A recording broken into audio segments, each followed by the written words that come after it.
Դարձ մարզաձևում կարևորը նշանակետին դիպչելն է։ Մարզաձևը 20-ից ավելի տեսակ ունի։ Այս ոչ պրոֆեսիոնալ առաջնությանը մասնակցող լրագրողները Երևանյան տարբեր կազմակերպությունների ներկայացուցիչներն ու անհատ քաղաքացիները իրենց ուժերը փորձում են դարձի 301 կոչվող տեսակում։ Առաջնության կազմակերպիչը Հույսի կամուրջ հասարակական կազմակերպությունն է, իսկ նպատակը հաշմանդամ կանանց իրավունքների պաշտպանությունը։ Այսինքն այստեղ ձեր միավորները կրկնապատկվում են։ Կդառնա 2 անգամ 3, իսկ այստեղ 3 անգամ 3։ Իսկ մեջտեղերը։ Մեջտեղները 3, գլխավոր կենտրոնը 50, սա 25։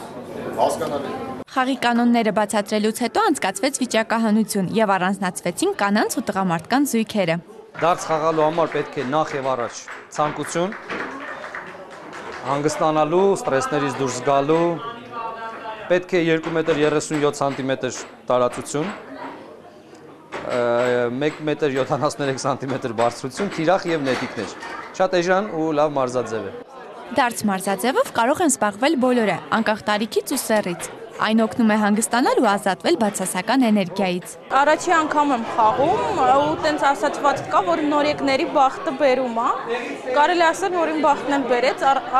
երկրորդ փուլ անցա, առաջի փուլը հաղթահարեցի։ Գոհ եմ, առաջի անգամ էլ տպավորություններս դրական են։ Նպատակս ուղղակի մասնակցությունն է խաղին, որովհետև շատ հետաքրքիր է, շատ ուրախ է եւ մեծ ցանկություն եմ անպայման խաղալու։ Սկսի դες։ Դու սկսի որից դու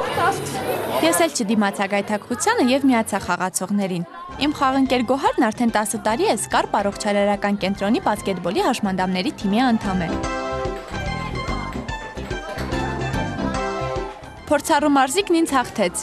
Հավասարության եւ հասարակության մեջ իրենց տեղը լիարժեք զգալու միջոցառում էր սա եւ իրենք պատվով կատարեցին այդ խնդիրը, որտեղ սայլակների վրա նստած նրանք արեցին այն, ինչ որ մենք անում ենք իրական կյանքում։